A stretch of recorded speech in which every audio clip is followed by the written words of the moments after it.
kita mulai. Bismillahirrahmanirrahim. Assalamualaikum warahmatullahi wabarakatuh.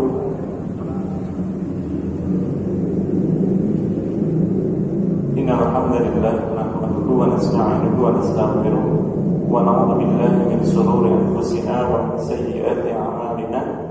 May yahdihillahu fala mudilla lahu wa may yudlil fala hadiya lahu.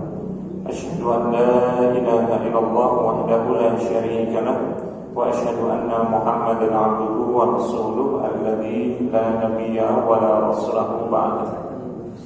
Tabarakallahu ta'ala fil Qur'anil Karim. A'udzu billahi minasy syaithanir rajim. Bismillahirrahmanirrahim.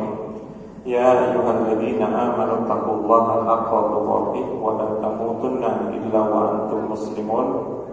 Waqala Rasulullah sallallahu alaihi wasallam fi haditsil syarif, ittaqillaha haitsu ma kunta wa atbi'is sayyi'ata hasanatan tamhuha wa khaliqin nasa bi khuluqin hasan. Baik para jamaah sekalian, Bapak dan Ibu, para ikhwan dan akhwat, rahimani Allah wa iyyakum, yang semoga dirahmati Allah Subhanahu wa taala. Alhamdulillah, bersyukur kita kepada Allah Subhanahu wa taala Rabb semesta alam, karena pada kesempatan pagi hari ini Allah Subhanahu wa taala memberikan kemudahan kepada kita sehingga kita masih dapat bisa berkumpul untuk sama-sama kita bermajelis ilmu selepas kita mengerjakan sholat subuh dan sholat fajar. Maka tentunya kita banyak berdoa memohon kepada Allah Subhanahu wa taala agar kita bisa senantiasa mendapatkan tempat yang terbaik untuk amal-amal ibadah yang sudah kita kerjakan agar bisa diterima oleh Allah Subhanahu wa taala. Amin ya rabbal alamin. Kedua kalinya salawat dan salamnya Allah semoga terhaturkan kepada Rasulullah sallallahu alaihi wasallam, yaitu suri tauladan yang sangat luar biasa, manusia pilihan Allah Subhanahu wa taala, dan tentunya adalah uswah hasanah kita yang kita mohon kepada Allah Subhanahu wa taala semoga dalam yaumul qiyamah kita mendapatkan syafaat dari Rasulullah sallallahu alaihi wasallam. Baik jemaah sekalian rahimani Allah wa iyyakum, karena di posternya disampaikan materinya tematik. Jadi pada kesempatan pagi hari ini mungkin tidak banyak ya, anak akan sedikit ya, kita akan sedikit membahas, melanjutkan sebuah kutip ya, buku kecil terkait dengan pendidikan anak. Maka kenapa kok anak ingin melanjutkan itu? Jadi hari ini kalau kita mau evaluasi, kita mau muhasabah, dan kita mau berpikir ulang dan bahkan berpikir panjang, maka kita mendapati ketika Allah Subhanahu wa taala memberikan amanah kepada kita dengan amanah yang luar biasa, bukan harta, bukan uang, bukan jabatan, bukan rumah yang sangat besar, bukan mobil yang sangat mewah dan bagus, bukan. Akan tapi Allah Subhanahu wa taala memberikan amanah kepada kita berupa anak yang salih maupun yang salihah. Maka tentunya ketika kita mendapatkan amanah yang begitu luar biasa, ya ibarat kata kita mendapatkan sesuatu itu kalau kita rancang sedemikian rupa, maka sesuatu itu akan mendatangkan ridho dari Allah Subhanahu wa taala. Maka tentunya dalam sebuah tatanan keluarga harus memiliki visi dan misi, yaitu tujuannya adalah mardhatillah, tujuannya adalah ridhonya Allah dan surganya Allah Subhanahu wa taala. Kalaulah sebuah konsep dalam berkeluarga itu visi-misinya surga, maka tidak lain dan tidak bukan yang dilakukan seorang ayah, dia akan bertugas sebagaimana seorang ayah. Yang dilakukan oleh seorang ibu, dia akan bertugas sebagaimana selainnya seorang ibu. Nah kemudian ketika dia adalah seorang anak, dia akan berupaya semaksimal mungkin menjadikan diri dia anak yang berbakti kepada kedua orang tua. Bagaimana cara agar itu semuanya berkembang, bagaimana caranya agar itu bisa berjalan dengan baik, tidak lain dan tidak bukan banyak hal yang harus kita pelajari, banyak hal yang harus kita evaluasi, dan banyak begitu hal yang harus kita berupaya untuk diskusi, bertanya kepada yang sudah menjadikan anaknya menjadi permata hati. Maka jamaah sekalian rahimani Allah wa iyyakum, dan proses itu panjang Pak. Maka kalau kita mendapati anak kita itu masih SD, SMP, maka itu paling mudah untuk dibentuk. Ya, paling mudah untuk dibentuk. Tapi ketika kita mendapati anak kita SMA dan bahkan kita barusan paham Islamnya itu ketika kita menjelang anak kita sudah masuk SMA, maka itu agak berat. Kenapa? Karena mereka mengalami yang namanya puber. Kemudian mereka ingin memiliki namanya privasi. Maka dari itu mau nggak mau kita menjadi orang tua yang tega. Kenapa? Karena kalau kita nggak menjadi orang tua yang tega, maka kita akan mengikuti semua keinginan anak, sehingga anak akhirnya menjadi sesuatu yang tidak kita harapkan, menjadi musuh, menjadi fitnah dan lain sebagainya. Dan kemudian jamaah sekalian rahimani Allah wa iyyakum, tentunya kita paham apa yang disampaikan oleh seorang Bung Karno. Saya tidak bawa politik Pak ya, tapi tentunya kita mendapatkan apa yang disampaikan oleh Bung Karno. Kalau ingin menghancurkan sebuah tatanan suatu bangsa, maka yang dihancurkan siapanya Pak? Pemudanya. Dengan apa? Dengan pendidikan yang dicampur adukkan dengan sesuatu yang tujuannya bukan Allah, tujuannya bukan untuk membumikan Islam, tapi tujuannya untuk membuat sebuah isme-isme, baik itu sekularisme, liberalisme, pluralisme yang dimasukkan ke dalam sebuah lembaga pendidikan. Maka akhirnya apa? Mau nggak mau, siap nggak siap, bahkan akhirnya sampai sebuah sekolah yang dulu dia sudah menata dengan sangat baik hancur karena sebuah tatanan peradaban yang begitu luar biasa. Dihancurkan dari siapa? Dari anaknya dulu. Otomatis bagaimana menghancurkan seorang anak kalaulah pendidikan itu nggak dihancurkan terlebih dahulu. Maka hari ini Masya Allah Pak, berlomba-lomba orang hari ini membuat lembaga pendidikan, yang lembaga pendidikan itu paling besar, paling mahal, paling bagus. Ya, apa ini bukannya apa-apa. Tentunya kita harus banyak mengevaluasi. Kalau kita sudah ngaji, kita sudah berguru, bahkan kita ngajinya bukan kaleng-kaleng, bukan 5 tahun, bukan 10 tahun, tapi sampai bahkan puluhan tahun. Sudah banyak ustadz yang kita datangin, sudah banyak ustadz yang kita ikut bermajelis di dalamnya. Ya, sadarkah kita bahwasanya ketika kita sudah ngaji segitu lamanya, harusnya kita bisa memilah dan memilih. Jangan membanding-bandingkan Pak. Kalau membanding-bandingkan, setiap lembaga pendidikan memiliki kualitas dan kelebihan masing-masing. Tapi kita harus bisa memilah dan memilih, melihat dengan karakter yang dimiliki oleh anak kita sendiri. Kenapa? Karena setiap anak itu walaupun kembar, karakternya beda. Ya Pak ya, walaupun kembar dia karakternya beda, rezekinya berbeda, dan pola pikirnya itu berbeda. Walaupun dari rahim seorang istri yang sama, beda kalau istrinya 2, beda kalau istrinya 3, kalau beda istrinya juga 4. Karena saya juga tak berani Pak. Gitu. Maka kemudian akhirnya jamaah sekalian rahimani Allah wa iyyakum, kalau kita sudah bisa memilah dan memilih, maka kita akan memilihkan yang terbaik. Yang terbaik bukan yang paling mahal, yang terbaik bukan yang paling banyak dalam sebuah lembaga pendidikan itu paling banyak santrinya, enggak. Tapi bagaimana menanamkan adab kepada seorang anak, bagaimana memotivasi. Maka akhirnya jamaah sekalian rahimani Allah wa iyyakum, saya kadang-kadang evaluasi Pak, setiap bulan ketika ada pengajian oleh santri di pondok itu. Ya, kita belum masuk kitabnya Pak, tapi kita evaluasi dulu. Ya, kadang-kadang sekarang itu aneh. Ya, aneh banget Pak. Kenapa kok anak bisa bilang aneh? Ketika orang tua tidak bisa mendidik anak, akhirnya anak dimasukkan ke pondok, menganggap pondok itu sebuah bengkel. Itu poin yang pertama. Yang kedua, ketika kita mendapatkan pelajaran penting, ternyata Masya Allah, ada orang tua yang tidak ingin anaknya masuk pondok, tapi anaknya ingin masuk pondok. Ketika mendapati anaknya nggak betah, ya udah langsung cabut, langsung angkat, dijelekin pondok-pondoknya. Ya, padahal dia nggak sadar di pondok itu santrinya banyak.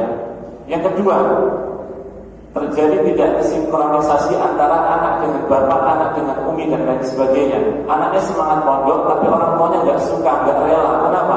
Saya kangen sama anak saya. Bukan cuma sebulan ataupun 2 bulan dia jenguknya, hampir tiap hari dia datang ke pondok. Nah, maka akhirnya apa? Itu mengganggu KBM, ya, kegiatan belajar mengajar seorang santri ketika orang tuanya sering ke pondok. Mau nggak mau akhirnya apa? Datangin, diajak ke sana, diajak kemari. Ujung-ujungnya apa? Udah anak kamu nggak usah di pondok. Nah, maka akhirnya jamaah sekalian rahimani Allah wa iyyakum, Dr. Muhammad Nasir kan menyampaikan peradaban kita itu tertahan dengan sebuah, ada 3 konsep Pak di Indonesia ini. Kalau 3 ini salah satu di antaranya tumbang, maka tinggal tunggu tumbangnya yang lain. 1, yaitu kita pahamkan, ya, yaitu di dalam sebuah masjid. Kalau peradaban dalam sebuah masjid tidak tertata dengan baik, bagaimana kita akan menjadikan diri kita itu dekat dengan Allah Subhanahu Wa Taala, sementara masjidnya sendiri tidak terjaga. Ya, benteng umat Islam yang pertama itu adalah jujur Pak, masjid. Yang kedua Pak, kampus. Makanya kan Masya Allah, hari ini liberalisasi luar biasa. Bahkan seolah-olah kampus Islam pun tidak mencerminkan Islam itu di dalamnya. Ya, kampus Islam tidak mencerminkan, tidak mengajak para mahasiswa maupun mahasiswinya menjaga sholat. Nggak usah jauh-jauh Pak, ya, nggak usah sampai harus seperti ini, harus kumlot dan lain sebagainya.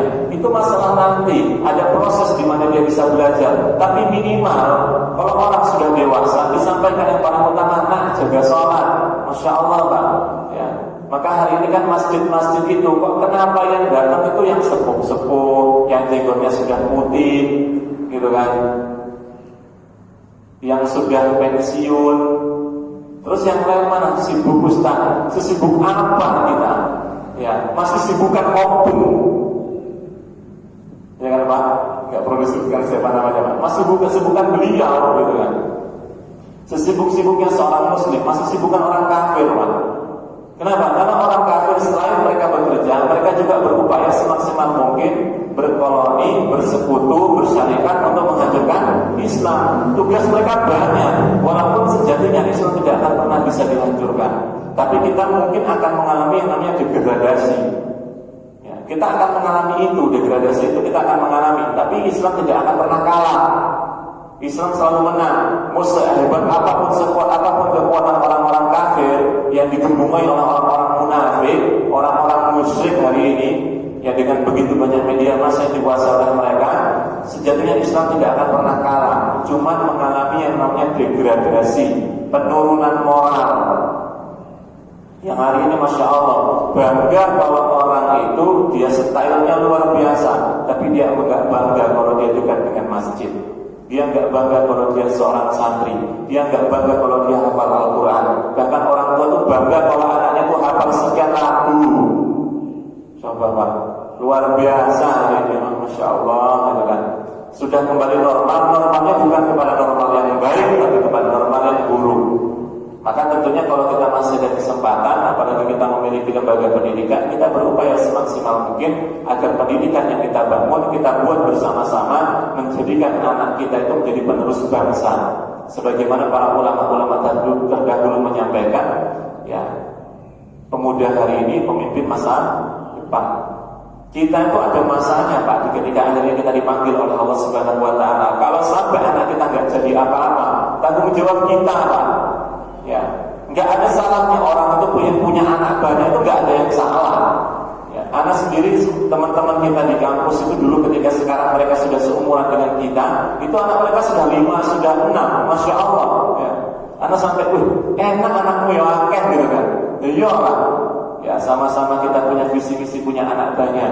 Tapi jangan salah Pak. Ya, jangan salah dalam melangkah. Bukan punya anak yang banyak, tapi anak yang banyak itu anak yang bisa mendoakan kepada orang tua ketika orang tua sudah meninggal. Dan ketika orang tua sudah meninggal, maka tentunya anak itu yang selalu berdoa dan memohonkan ampun untuk orang tuanya, bukan yang merebutan warisan.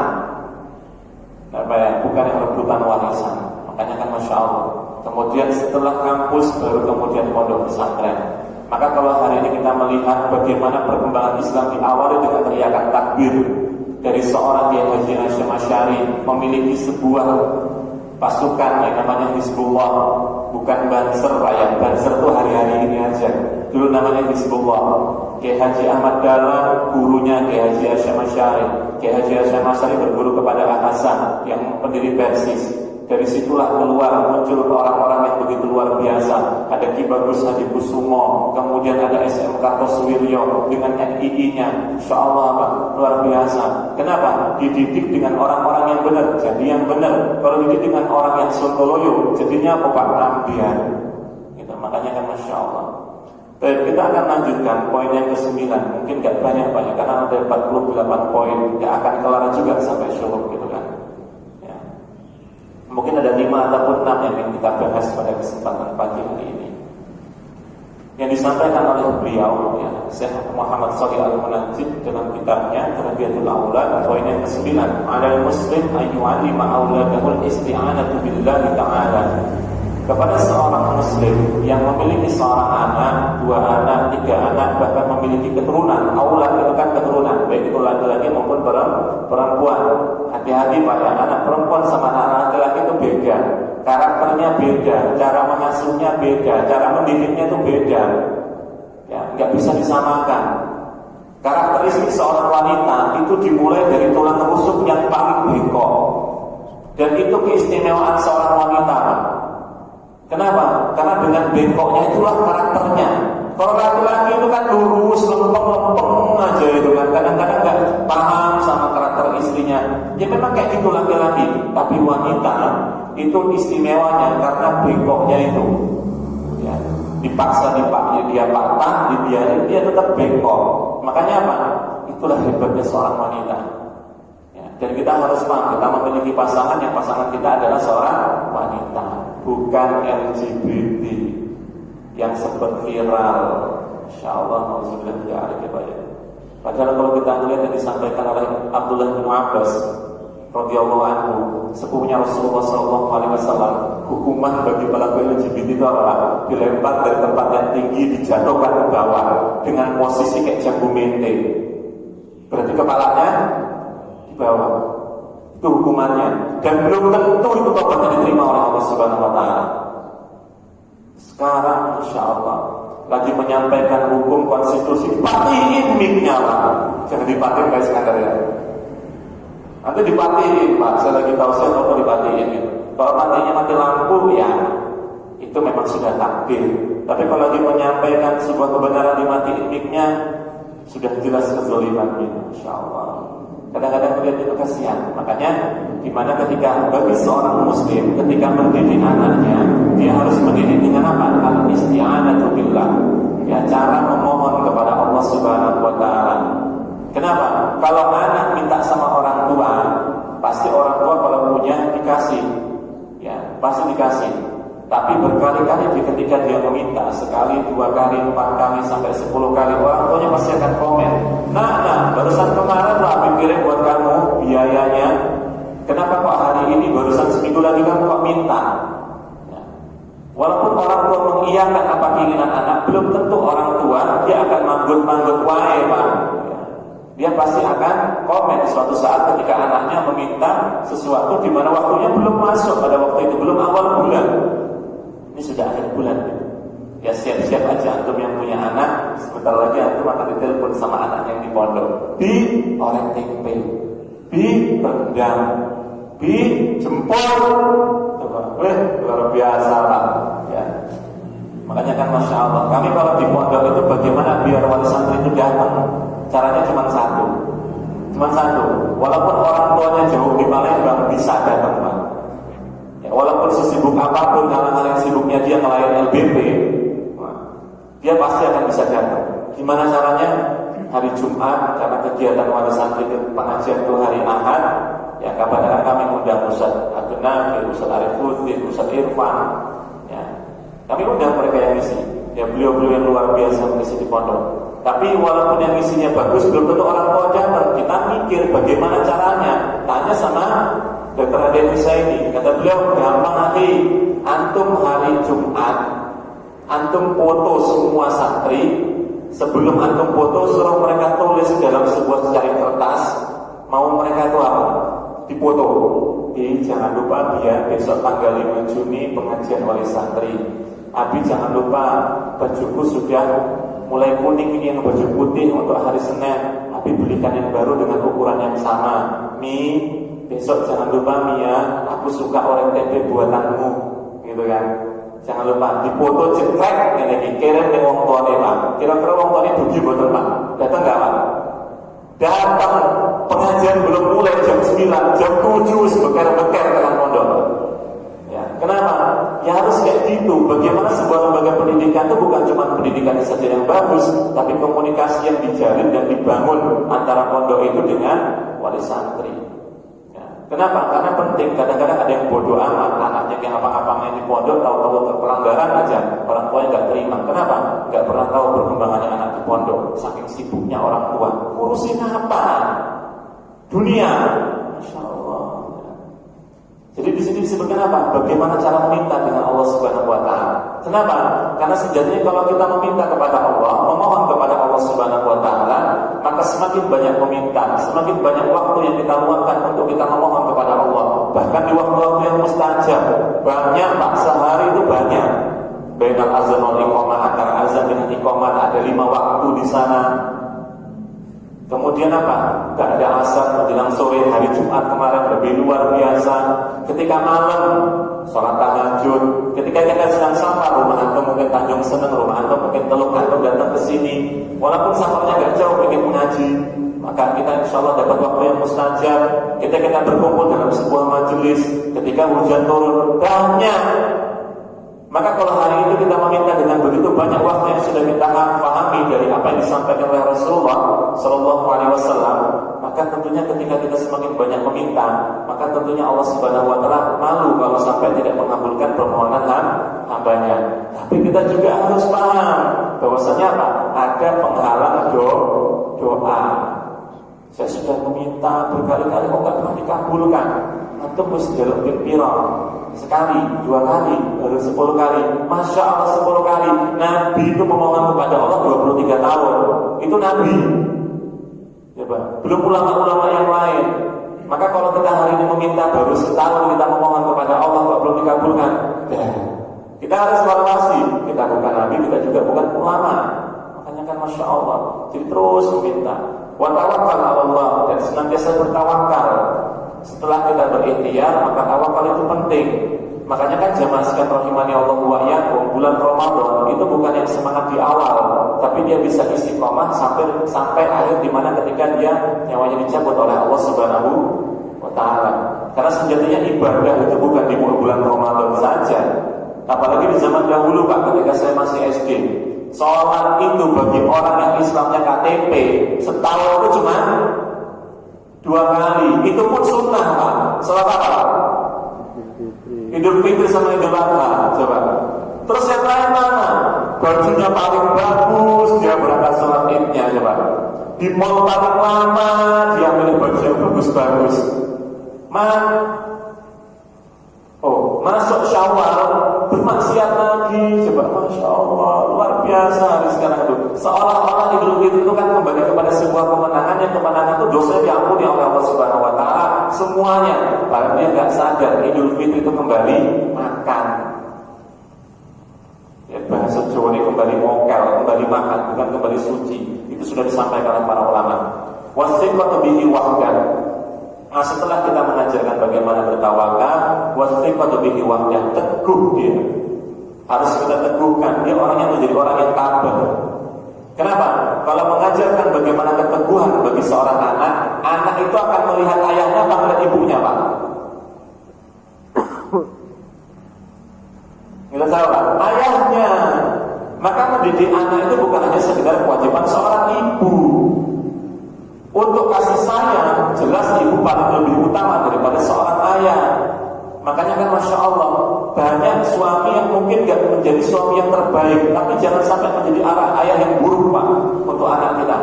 Kenapa? Karena Masya Allah Pak, walaupun afwan banget Pak, astagfirullahaladzim. Walaupun kita mendapati hari ini mungkin ada sebuah keluarga yang bercerai, tapi anak tetaplah anak. Gak ada mantan anak Pak. Tetap dia mendapatkan hak dan kewajiban dari kita sebagai seorang tua.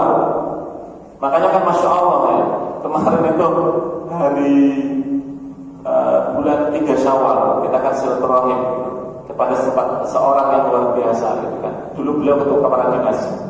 Jadi beliau sampai akhirnya minta hitungin. Yang minta hitungin Pak. Apa Pak? Harta warisnya. Coba. Bingung saya kan. Anaknya pinten Pak, anak pulau pintu. Sawahnya banyak di metro, dalam bentuk aset semuanya. Masya Allah ya. Terus gimana ini? Pengennya kalau bisa Ustaz bagi rata. Pengennya Ustaz kalau bisa bagi rata. Ya gak bisa Pak, laki-laki sama perempuan itu jelas berbeda. Maka akhirnya kita jelaskan, kita hitung-hitung gitu kan, hitung sampai hampir 2 jam gitu.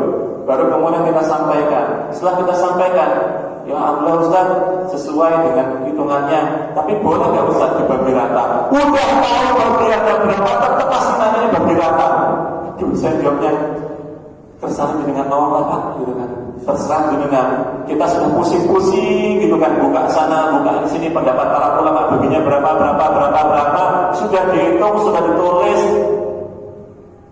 Sampai akhirnya kita sampaikan gitu kan, sampai saya nanya sama beberapa ustaz gitu kan. tanya sama Ustaz Asif, tanya sama Dokter Imam gitu kan. Sekian akhir, sekian dihitung meneh gitu kan. Dihitung lagi gitu kan. Sudah kita kirimkan beberapa referensi, bukan cuma satu, karena Pak Owe itu luar biasa Pak. Saya juga karena kalau misalnya nggak diajak kayak gitu juga ulang mungkin ilmunya. Sudah kita kirimkan gitu kan. Masya Allah, pusing dia kan. Ini anak lagi mikir. Ini alhamdulillah ditanya mungkin anak orangnya ya kayak gini gimana Pak? Coba ditanya Ustaz Ansori. Mungkin beliau orangnya paling komplain. Atau gimana? Udah dijelas, udah dihitung-hitung, masih mintanya bagi rata. Coba. Makanya anak diajarkan Islam biar dia tidak jadi anak yang seperti itu ketika kita meninggal. Setelah kita meneguhkan anak itu bagaimana dia harus paham, maka kita harus tanamkan moral kepada dia. Kalau mendapati ayahnya yang sudah kaya, jangan sampai mengajak anak seperti ayahnya. Tanamkan dulu bagaimana ayah itu bisa sukses. Ya. Jadi ada beberapa orang tua itu sampai sama anaknya itu walaupun orang tuanya kaya Pak, nggak pernah anaknya dikasih fasilitas yang mewah walaupun orang tuanya itu memiliki uang. Kenapa? Karena sejatinya yang dimilikinya adalah titipan. Itu luar biasa Pak. Itu luar biasa. Karena hari ini kenyataannya adalah uang saya, hasil kerja keras saya, kok kamu yang ngatur. Masya Allah, Masya Allah. Dia nggak sadar kalau anaknya digituin terus lama-kelamaan akhirnya apa? Nanti anaknya menjadi anak yang ngelawan sama orang tua. Takutnya durhaka. Selanjutnya wal imanu bil qada'i wal qadar. Setelah kita meneguhkan anak kita agar anak kita memiliki karakter yang sabar, penyayang, penolong, kemudian kita ajarkan kepada mereka bagaimana memiliki sebuah iman kepada qada dan qadar, yaitu ketetapan dan keputusan Allah Subhanahu wa taala. Karena iman ini fondasi amal yang sangat penting. Bukan hanya sekedar iman saja, iman itu besar pahalanya ketika kita paham amal ibadah yang kita kerjakan itu untuk kita. Kita menyembah Allah, amal ibadah itu untuk kita pahalanya. Maka kan kalau kita membuka dalam sebuah tabir dalam kitab tauhid, maka iman itu kan maknanya panjang. Al-imanu tasdiqu bil qalbi wa iqraru bil lisan wa amalu bil arkan. Iman itu kan meyakini dalam hati, mengucapkan dengan lisan, mengamalkan dengan anggota badan. Bohong kalau orang itu mengaku beriman sementara ngakunya cuma dalam lisan saja. Azan berkumandang dia enggak mau berangkat ke masjid.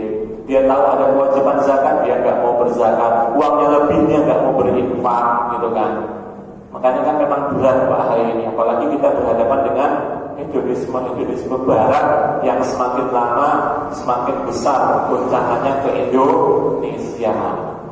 Bahkan kemarin sempat viral loh beberapa orang yang klarifikasi minta maaf gitu kan. Masya Allah Pak ya, pengen viral tapi ujung-ujungnya hina Islam. Pengen viral, pengen dipilih pakai peci, yang nggak pernah pakai peci, nggak pernah pakai jilbab, pakai jilbab. Masya Allah, politisasi Islam, bukan Islamisasi politik. Kenapa? Ya untuk menggait masalah. Insya Allah itu lebih paham kalau masalah ini daripada itu. Tapi itu untuk poin yang pertama. Poin selanjutnya, ya, ada Muslim ayyugharrisa fi auladihi hubbun Nabi sallallahu alaihi wasallam. Kepada setiap Muslim hendaknya ketika dia memiliki anak untuk memotivasi anaknya fi auladi hubbun Nabi, mencintai Rasulullah sallallahu alaihi wasallam. Ya. Kita tanamkan kepada anak kita yang harus dicintai dia adalah Rasulullah, bukan opa-opa Korea, bukan yang sekarang lagi viral tuh orang-orang yang Masya Allah gitu kan. Luar biasa Pak, ya luar biasa. Ini orang ganteng, ini orang cantik, tapi kok Masya Allah gitu kan. Kadang-kadang kelakuan yang ngalah-ngalahin gitu. Saya kadang-kadang tuh mikir Pak, ya Allah, kucing sama kucing itu aja gak akan milih yang lain Pak. Ya, ini sama jenisnya kok. Allah ya Allah. Aduh luar biasa. Maka kalau kita melihat sejarah Nabi itu kan mengajarkan kepada kita dengan begitu banyak konsep yang luar biasa, ya, menghindari sebuah penyelewengan yang luar biasa. Kenapa? Karena sejatinya fitrah manusia itu kodratnya memang sesuai dengan takdir Allah Subhanahu Wa Taala. Jangan sampai kita itu di atas nafsu, jangan sampai nafsu kita di atas keimanan kita. Maka akhirnya apa? sampai akhirnya kita kalah, Pak. Ada ini kan Masya Allah ya, aduh ya Allah luar biasa ya. Makanya kan emang benar yang disampaikan oleh para ulama, saya lupa ulamanya siapa. Jadi ketika seseorang itu kan diberikan tampuk keuangan yang luar biasa, harta yang sangat luar biasa, maka sebenarnya tidak akan pernah cukup dengan harta yang dimiliki sampai dia bisa memiliki kekuasaan. Kenapa? Ketika dia memiliki kekuasaan, dia akan berbuat kemungkaran, dia akan berbuat kezaliman, dia akan melakukan sebuah sesuatu yang akhirnya untuk menghalalkan sebuah cara, ya dengan melibas sesuatu yang sudah diharamkan oleh Allah Subhanahu Wa Taala. Makanya kita harus ajarkan kepada anak kita cinta sama Nabi. Nah, sahabat Nabi yang 10 dijamin masuk surga itu siapa namanya? Digituin, Pak. Bahkan kalau perlu kita beli itu, Pak, poster-poster sahabat-sahabat Nabi, tapi yang ditutup mukanya. Kita tempel di rumah kita. Masya Allah, Pak. Kenapa kok itu penting? Ada sebuah pondok, yang pondok itu kalau kita masuk, itu kita masuk aja belajar, Pak. Waktu santri masuk itu sudah belajar tanpa harus diskusi ngomong sama mudirnya. Akhirnya Pak, kita pengen menerapkan itu, cuma lumayan, Pak. Beli rangka bajanya berapa, ngeprint bannernya berapa. Terus kalau dibuat yang seperti itu, bannernya bukan banner yang 15.000 semeter, tapi yang 30 ribuan. Kenapa? Karena mau dipakai sampai 2 tahun, ditempel. Jadi kalau sama santri masuk, itu masuk mereka sudah melihat seluruh ulama-ulama itu, ucapan-ucapan mereka, motivasi-motivasi amal ibadah. Coba, jadi ngelihat Masya Allah Imam Hasan Al-Basri, ngelihat Masya Allah bagaimana seorang Hasan Al-Banna, ngelihat Masya Allah bagaimana seorang Syekh Ahmad Khatib Al-Minangkabawi. Tahu Pak? Itu imam Masjidil Haram non-Arab pertama. Gak usah bawa nama Arabnya, Pak. Ya, sekarang itu Masya Allah gitu kan, lagi luar biasa hari ini. Ini imam Masjidil Haram pertama, ulama yang non-Arab, luar biasa. Kalau dari sini kita mendapatkan sebuah pelajaran, bagaimana kita melihat bagaimana sosok seorang Syekh Ahmad Khatib Al-Minangkabawi. Sejatinya yang memberikan sebuah pemahaman Islam itu Allah Subhanahu Wa Taala kepada hamba-hambanya, ya, bukan dari sebuah suku. Karena suku itu nggak mewakili seluruhnya itu pintar. Ini dari suku ini nih. Gitu kan. Tapi belum tentu sama, ya, belum tentu sama. Makanya kan Masya Allah ya, luar biasa hari ini. Masya Allah, aduh, ngelihatnya peradaban itu luar biasa. Kita itu lihat gitu kan. Ya Allah, mana anak-anak kita ini? Ya, anak-anak kita di mana, Pak? Di pondok Ustaz. Yang belum masuk pondok mana, Pak? Jawab sendiri, Pak. Gak ada yang jawab, Pak.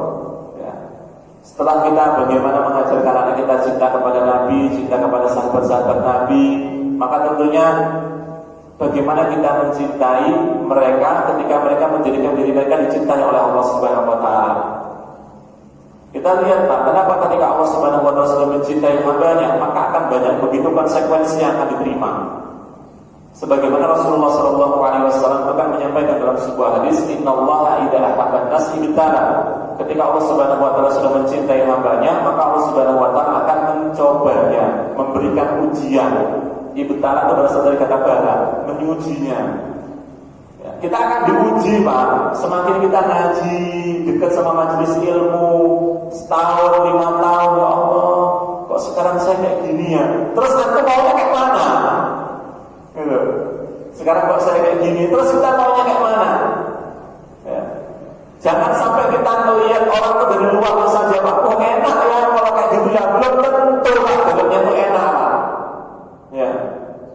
Belum tentu dalamnya enak.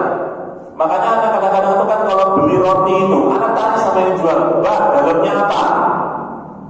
Sering saya, Pak, kalau beli roti, kenapa? Saya suka makan roti, gandum itu lebih enak daripada lebih sehat. Kemudian anak juga suka. Saya tanya sama Mbak itu, Mbak, ini dalamnya apa? Coklat Mas, ambil. Ini dalamnya apa? Nama-nama yang lain apalah itu pokoknya itu tidak ngambil saya, Pak. Walaupun bentuknya itu bagus. Ya, jangan tertipu dengan luarnya. Kalau kita nggak tahu isinya kayak mana. Makanya kan Masya Allah hari ini kita ngelihat kadang-kadang sampai hari kita nggak bersyukur kepada Allah Subhanahu Wa Taala ketika melihat nikmat yang diterima oleh orang lain, bahkan harta sampai itu saudara kita, tapi ternyata Masya Allah ya bukan mendekatkan diri kepada Allah, malah justru akhirnya kita malah tidak bersyukur. Maka kalau kita melihat bagaimana cara anak itu mencintai Nabi, dia nanti akan menjadi karakter yang memiliki sifat zuhud, sifat wara, al-wala wal baroknya itu terjaga, waroknya, zuhudnya Masya Allah, muruah keluarganya dijaga. Ya, banyak hal yang harus dimiliki ketika kita mencintai seorang sosok yang luar biasa. Karena sejatinya hari ini walaupun kita sudah ngaji berkali-kali berulang-ulang, kita belum bisa mendapatkan predikat sebagaimana predikat para orang-orang yang dicintai oleh Allah Subhanahu Wa Taala, karena memang mereka itu berbeda dengan kita. Ya, sama-sama manusia, tapi Allah mengabadikan itu dalam Al-Quran dan Rasulullah menyampaikan dalam hadis sebagai motivasi untuk kita semuanya, bahwasanya apa? Kita bisa Bapak kalau kita mau, kita bisa kalau kita mampu, kita bisa kalau kita bisa memiliki keinginan. Kalau kita cuma hanya sekedar silau saja, terpukau saja, takjub saja, maka belum tentu menjadikan diri kita memiliki motivasi untuk kita bisa beramal saleh.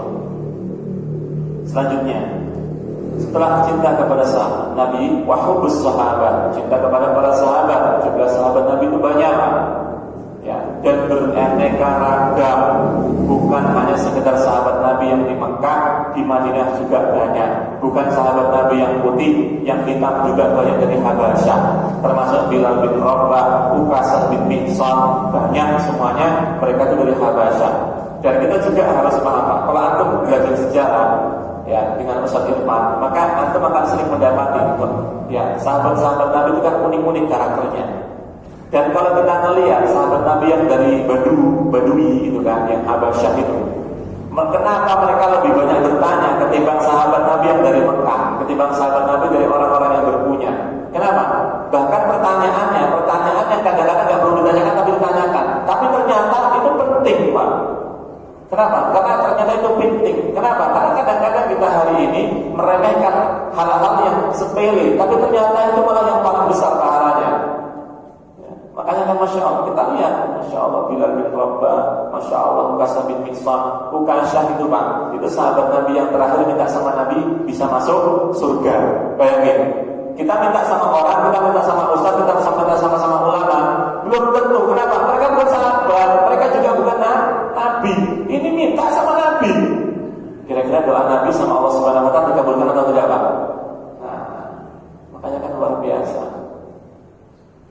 Setelah kita cinta kepada para sahabat, ya sahabatul kiram, wassalafus salih, kepada salafus salih, salaful ummah, ulama-ulama itu terbagi menjadi dua.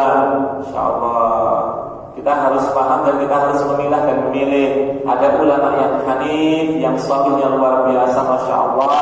Ada ulama yang Maka kalau kita pengen melihat ulama-ulama itu seperti apa, kita harus membaca sebuah kitab namanya Syiar A'lamul Nubala. Bukunya itu tebal, panjang pun luar biasa, karangan dari seorang Imam Az-Zahabi rahimahullahu ta'ala.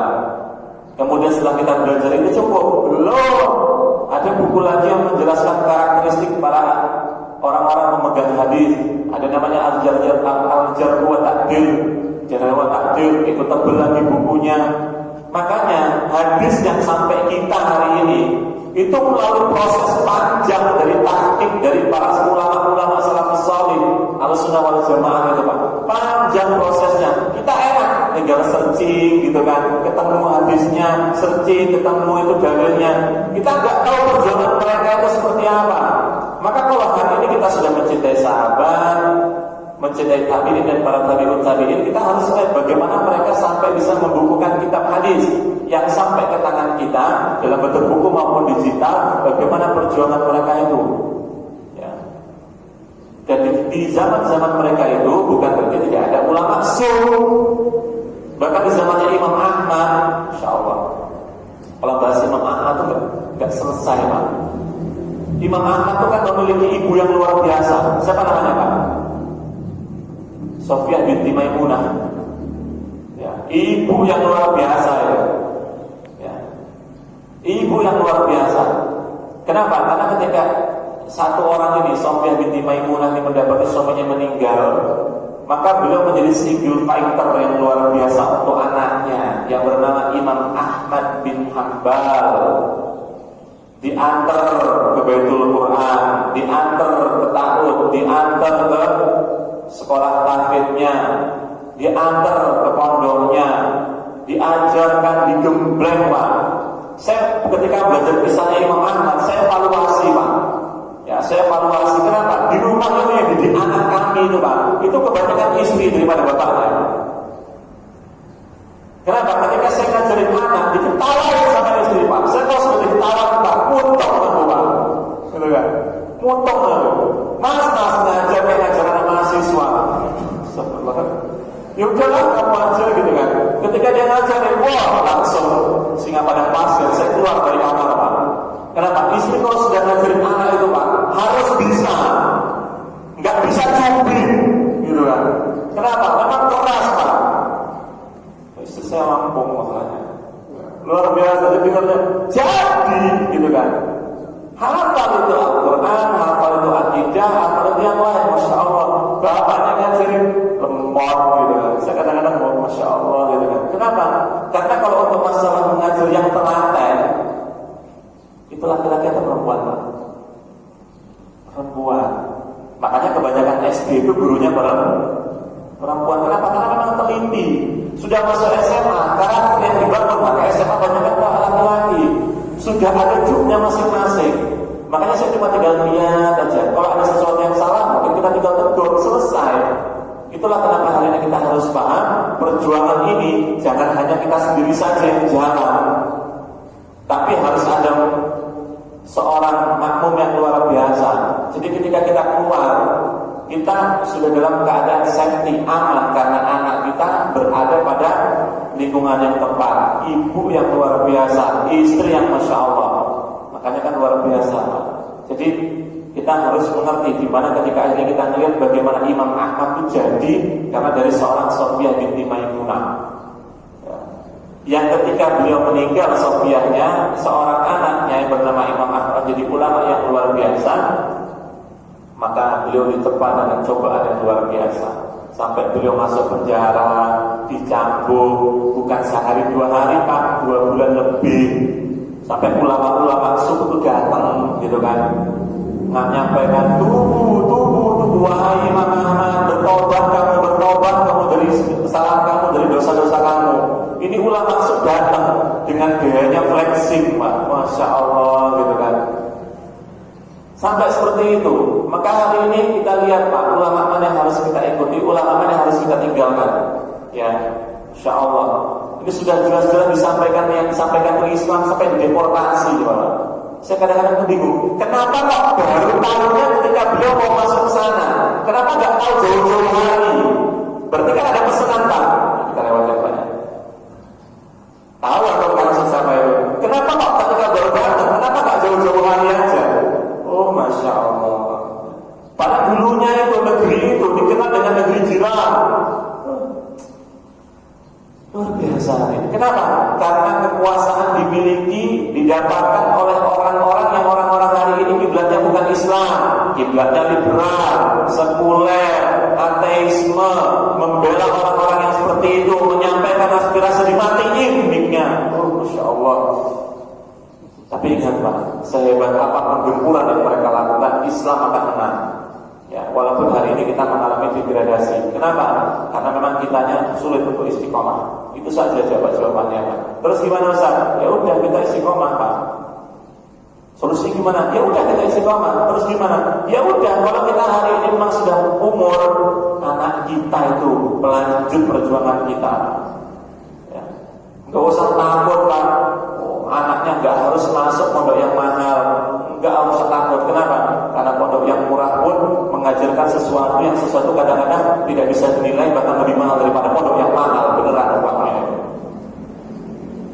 Selanjutnya, wa taqdimihim wa tawakkirihim wa ma'rifatul aqdarihim, dengan mengagungkan mereka, mempelajari kisah-kisah mereka, kan wa ma'rifatu, jadi melihat perjuangan-perjuangan mereka.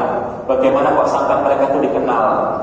Karena ulama-ulama terdahulu kan dikenal karena keilmuannya, dikenal karena ketabahannya, keteguhannya, masya Allah, ya, luar biasa. Bagaimana seorang Khalifah Umar bin Abdul Aziz, ini cicitnya Umar bin Khattab yang masya Allah, anaknya Umar bin Khattab sendiri saja, Abdullah bin Umar aja kayak gitu. Kalau kita pengen lihat bagaimana prototipe Rasulullah, sehari berapa kali kedipit mata, gaya jalannya kayak mana, naik unta seperti apa, naik kuda seperti apa, Abdullah bin Umar, anaknya Umar bin Khattab radhiyallahu anhu. Kalau kita melihat bagaimana cicitnya seorang Umar bin Khattab, seorang Umar bin Abdul Aziz, wah masya Allah Pak, pemimpin, tapi bukan kayak pemimpin, tapi semuanya jadi.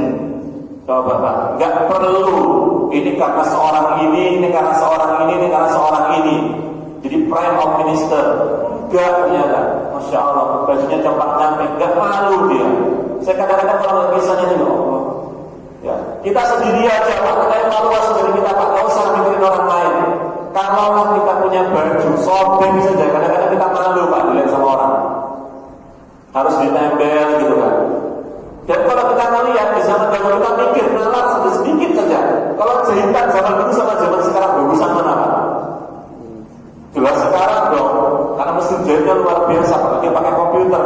Kalau zaman dahulu ditenor, ya Allah dimasukin tuh. Kadang-kadang kalau mati lampu sampai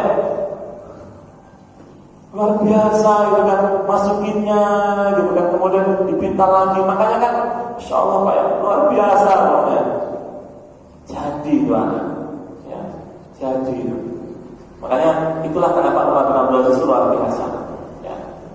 Saya tadi malam itu mendapatkan ya ngobrol-ngobrol gitu kan sama beberapa asatidzah. Karena kalau Jumat malam Sabtu kita akan evaluasi santri. Jadi ketika saya sampaikan kisah bagaimana ketika Rasulullah pakai baju, kemudian sahabat datang, ya Rasulullah, ma'ajmala dari kalibas. Ya Rasulullah, bagus banget baju yang kau kenakan. Rasulullah ke belakang dilepas bajunya, kamu mau? Coba, ini Rasulullah Pak. Kita nggak bisa kayak gitu. Ternyata ada Pak. Ya, di daerah arah ke Sukadana sana itu ada. Ya, ini nenek-nenek memang suami istri, nenek-nenek lupa saya namanya, kita cerita tadi malam barusan. Itu punya anak itu heran sama mbaknya. Ya heran sama neneknya itu. Kenapa? Karena neneknya setiap bulan Ramadan dibeliin, mukena dibeliin, dikasih, nggak sampai sebulan tuh hilang yang dikasih itu. Ditanya kenapa kok bisa kayak gitu Pak? Ya piye, enek wong teko ada orang datang tanya bagus banget ya, ada banget dah gitu kan. Kowe gelem yo gitu kan. Dilepas mukenanya pakai jilbab yang pakai mukena yang jadul yang sudah bentuknya kayak bukit tulang gitu kan Pak. Dikasih yang bagus itu. Coba. Saya enggak tahu beliau seperti itu tahu hadis dari Rasulullah atau tidak, wallahu a'lam. Tapi kita minimal harus berkaca, masya Allah gitu kan. Kadang-kadang kita sendiri pakai baju yang gimana, kadang-kadang kita sampai malu gitu kan. Kita harus paham hari ini Pak terhadap apa yang sudah dilakukan oleh Rasulullah SAW. Kalaulah kita melihat dengan yang kita ajak memang mereka butuh, maka tidak salahnya kita membagi. Tapi kalau kita melihat mereka lebih dari kita, ya sudah itu guyon berarti Pak. Tapi kalau yang ngajak ngomong sama kita melihat mereka lebih butuh, bahkan mereka membutuhkan itu, tidak ada salahnya kita untuk berbagi. Karena hari ini pemulihan sudah pemulihan ekonomi Pak. Sudah semuanya Pak, sudah nggak ada lagi masker Pak, sudah nggak ada yang lain lah Pak. Ya Pak ya, sudahlah itu dilupakan saja. Kita fokus sekarang untuk beramal, fokus untuk memakmurkan masjid lagi, fokus untuk bekerja agar bekerja dengan kerjaan kita itu kita bisa menyisihkan harta kita untuk berinfak. Sudah selesai belum pembangunan belakang ini Pak Isi? Kalau belum, jangan punya harta lebih, monggo infakkan. Ya, harta yang kita sejati itu harta yang kita infakkan. Ya, bukan harta yang kita habiskan. Karena kadang-kadang kita punya uang banyak, kita nggak tahu mau beli apa. Akhirnya kan kita lihat kemarin kan, ada orang kaya luar biasa, hartanya itu nggak tahu gimana ngabisin, Twitter dibeli. Ya Pak, siapa orangnya Pak? Antum tahu gitu kan. Ya, dibelinya 685 miliar. Saya mikir, masya Allah Pak, hampir 1 T itu, 600 miliar, nggak sejauh-jauh Pak, 100 M aja itu. Kalau buat cendol Pak, ini Lampung banjir Pak, sampai Palembang. Ini 680 miliar, nggak banyak. Selanjutnya, oh masih lama Pak ya, sampai 15 sampai 620. 6.20. Hah? 6.10. Oh, sebentar lagi, dikit lagi Pak ya. Baik. Karena jamnya beda. Beda sama yang digital sama yang manual, analog. Baik, kita lanjutkan. Kemudian waliyah riswa ala ta'abini awladihi siratan nabi wa malasihi wa ahwalihi wa ahwalihi wa huwa uswatul hasanah. Kemudian kita ajarkan mereka, kita ajak mereka kepada kajian-kajian sirah gitu kan, Masya Allah. Kemudian kita bimbing mereka, ya, kita bimbing. Kemudian kita belikan buku-buku sejarah, ya. Kemudian akhirnya apa? Kita ajarkan, kita lihatkan bagaimana maghazi itu kan ghazwahnya Rasulullah, bagaimana Rasulullah kan berjuang, ya, berjuang dalam sebuah bagaimana untuk memulihkan Islam. Kita sampaikan kepada mereka, kenapa hari ini banyak orang-orang yang nyeleneh-nyeleneh Islam itu kan karena memang perang, karena memang kayak gini. Enggak, karena Islam terzolimi Pak. Mekah itu bumi Islam. Perjuangan dari seorang Nabi Ibrahim alaihissalam dengan anaknya Nabi Ismail jadi sebuah Ka'bah yang akhirnya Allah berikan kemuliaan, keluarlah air Zam-Zam, tertimbun karena dari suku Bani Jurhum yang Masya Allah. Maka akhirnya jamaah sekalian rahimani Allah wa iyyakum, muncul keserikan, mulai penyembahan berhala sampai seorang Amr bin Luhai itu kan ambil berhala sampai ada Isa Na'ilah yang Masya Allah itu kan. Nah, dengan adanya ketika Rasulullah mengutus Nabi Rasulullah SAW itu untuk dikembalikan kepada ajaran Islam yang murni, bukan untuk menjadi seorang pemberontak. Itulah pentingnya kita mengajarkan bagaimana Rasulullah berjuang dalam sebuah peperangan untuk membalikan Islam kepada tempatnya yang memang fitrah. Kita menyampaikan Pak, karena hari ini banyak guru-guru sejarah itu gak paham tujuan mereka ngajarin sejarah itu apa. Dan mereka juga gak paham ini karena kayak gini apa.